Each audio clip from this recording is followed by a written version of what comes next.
Hello everyone, আসসালামু আলাইকুম। আজকে আমি চিকেন কুরমা করব, সেই রেসিপি নিয়ে চলে আসলাম। আশা করি আপনাদের ভালো লাগবে। আমি রেহানা পারভিন, আমার চ্যানেল রকমারি পাকের ঘর থেকে সবাইকে আমন্ত্রণ। তাহলে চলুন রেসিপিটি শুরু করা যাক। এখানে আমি 2টা মুরগি নিয়েছি। মুরগিগুলো যেভাবে আমি পিস করে নিয়েছি। এখানে দিয়ে দিলাম 1 চা চামচ আদা বাটা, 1 চা চামচ রসুন বাটা দিব, আর পরিমাণ মতো লবণ দিয়ে কিছুক্ষণের জন্য মেখে রাখবো। এটাকে মেখে রাখলে ভালো হয়, ভিতরে লবণ মশলাও ঢুকে খেতে ভালো হয়। আর খুবই মজার এই কুরমাটা করে খেয়ে দেখবেন। তারপর মেখে রেখে দিলাম সাইডে। আর এখানে আমি প্রায় 1 কাপ মতন পেঁয়াজ কুচি দিয়েছি। পেঁয়াজ কুচিটা বেরেস্তা করে নেব। বেরেস্তা করে তুলে এই প্যানের ভিতরে আমি কুরমাটা রান্না করব।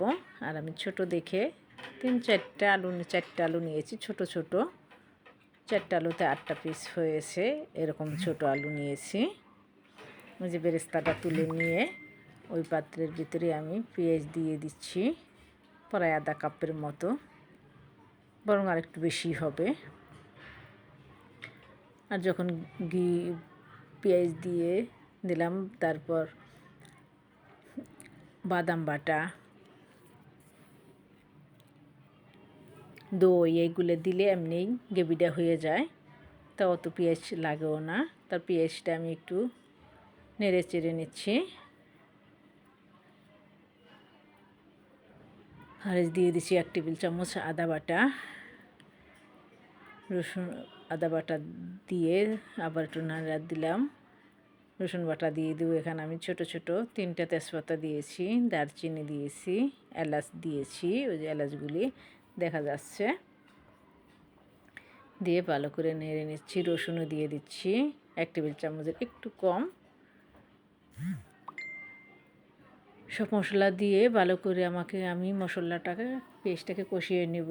এখানে লবণ পরিমাণ মতো দিয়েছি। আর চিকেনের সাথে কিন্তু লবণ আছে, সেটা আমাদের মাথায় রেখে এখানে লবণ দিতে হবে, যাতে লবণ বেশি না হয়ে যায়, সেদিকে খেয়াল রাখতে হবে। যে ভালো করে নেড়ে নিচ্ছি। এখানে আমি 3টা দারচিনি দিয়েছি। আর এটা এখানে আমি কাজু বাদাম আর কাঠবাদাম পেস্ট করে যে দিয়ে দিলাম, একদম দুধের মতো হয়েছে। আমি আর কিছু এখানে দিই নেই। তাই যেগুলি দিলে গ্রেভিটা কিন্তু এমনিই বেশি হয়ে যায়, তাই বেশি পেঁয়াজ বাটা না দিলেই হয়। তারপর দিয়ে আবার একটু নেড়ে নিচ্ছি। 2টা পরে দিব, 2টা আগে থেকে দিয়ে দিলে চিকেনটা তাড়াতাড়ি সিদ্ধ হয়ে যায়। তারপর মশলাটা কষানো হয়ে গিয়েছে, এবার আমি চিকেনগুলি দিয়ে দিলাম, দিয়ে ভালো করে নেড়ে চেড়ে কষিয়ে নেব। এই যে চিকেনগুলি দিয়ে ভালো করে নেড়ে নিচ্ছি। খুবই মজার হয় এভাবে রান্না করলে, খেয়ে দেখবেন একবার হইলেও। আর বাচ্চারা কিন্তু কুরমা, চিকেন এগুলি সবসময় পছন্দ করেন।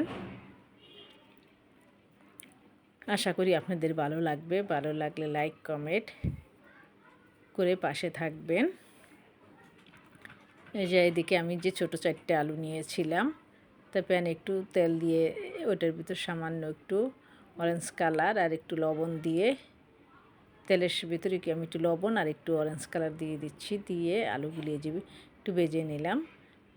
চিকেনের সাথে দিয়ে দিচ্ছি, এই জন্য কিন্তু তেমন একটা ভাজা লাগে নাই। আর এই যে চিকেনের সাথে আমি আলুগুলি দিয়ে এবার ভালো করে সব মিলিয়ে একসাথে কষিয়ে নিব। আপনারা যদি আলু দিতে না চান তাহলে না দিবেন, তবে আমি একটু দিলাম, অনেক সময় বাচ্চারা পছন্দ করেন, সেজন্য এভাবে একবার হলো করে খাবেন আর বাচ্চাদের করে দিবেন, ওরাও দেখবেন খুবই পছন্দ করবেন। আর বাসার সবাই প্রশংসা করবে ইনশাল্লাহ। যেভাবে আবার আলু সহ আমি ভালো করে নেড়ে চেড়ে নিচ্ছি।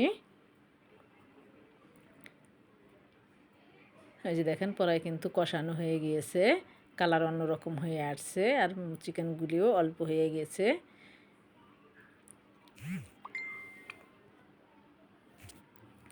আর উপরে দেখবেন কষানো হয়ে গেলে কিন্তু উপরে তেলও চলে আসবে। তখন আমি এখানে একটু ঘিও দিব, আবার দুধও দিব, মাজা ছোটো 1 কাপ, ছোটো 1 মগের মতো, কাপের চেয়ে একটু বেশি এরকম দুধও দিব আর দইও দিব।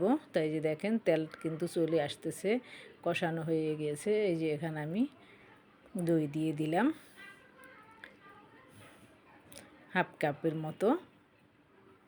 আর নামানোর আগে পরে একটু চিনি দিব, সেটা তো আপনারা সবাই জানেন, কুরমার ভিতরে একটু চিনি দিতে হয়।